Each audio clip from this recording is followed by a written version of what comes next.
Welcome to Mormon Book Reviews, where an evangelical encounters the restoration. I am your host, Steven Pynakker, and I am in Nauvoo with Paul Debarthe, who's been on my show a couple times. Welcome back to the program. Welcome to Nauvoo. So this is so awesome. So we are actually at the dig site that we talked about, which is this year's program is to dig this area. So tell me a little bit about what is being dug up today. We are on the Times and Seasons site, and we're not yet absolutely clear whether it's the first and the second Times and Seasons or the second and third, but I think it's probably the first and second, because it does correspond nicely with the history that says that we have a basement which was used as a warehouse that Don Carlos and Ebenezer Robinson moved into. They established the Times and Seasons starting it in July of 1843.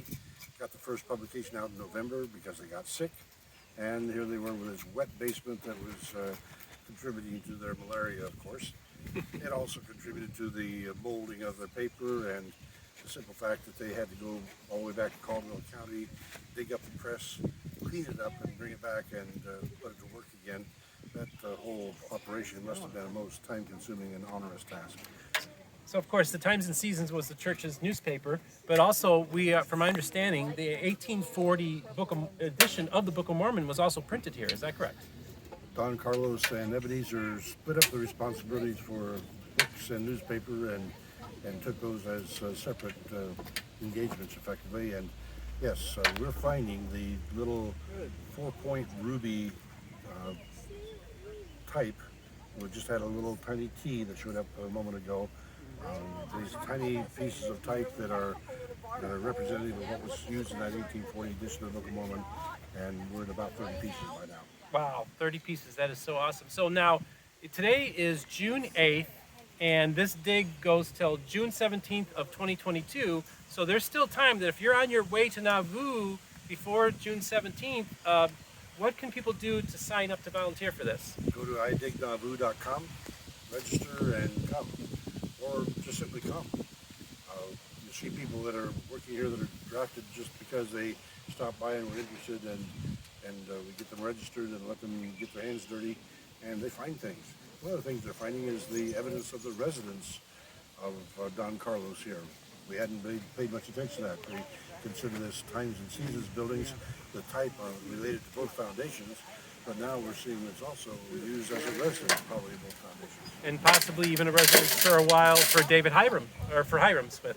Well, we think maybe Don Carlos definitely, sure. Hiram very possibly, because the stack of bricks was still sitting there after he was assassinated, bricks that were to be used for building his house.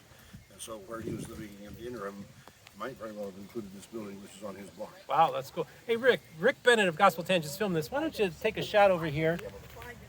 All right, now bring her back. So this is, we got Jeff McCullough and his family are also helping with the dig. Jeff McCullough from Hello Saints. And if we maybe take a shot there. So that's the dig site, folks, right there. And that's what you can be working on to help volunteer. So if you notice on the right side of the wall, there's a vertical line.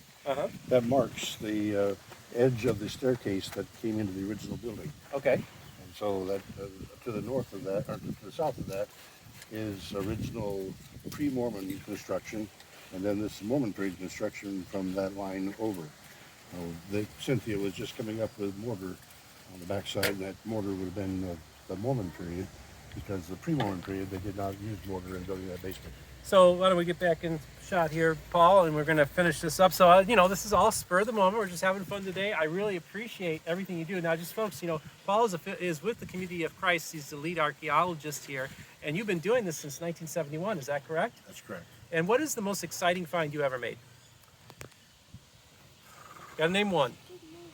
Well, clearly the best find has been better relationships. Okay. But to discover 10,000 years of occupation here, that we had mammoth hunters here, that to me is awesome. To discover a mug, a porcelain mug, hand-painted, that has J&E Smith, 1842 on it, presented by E.B. That's on display in the Visitor Center Museum, and that's the only artifact that we have that actually has the Smith name on it. But that is clearly a diagnostic artifact, and it's the kind of thing that that we're very proud of.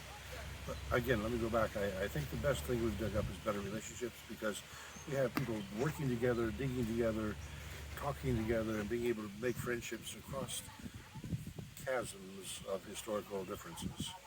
And I appreciate that those differences make it so we can shake hands and reach across our chasms and become friends. That's right. So folks, just a reminder, don't forget to like and subscribe and hit the notification button for when a new episode comes out. We're available on all the podcast formats, major ones. And if you want to support the channel, you can support us on Patreon as well as PayPal. I'll leave links in the description. I want to thank you so much, Paul, for having me as a guest today. It was really awesome. You all have yourself a great day.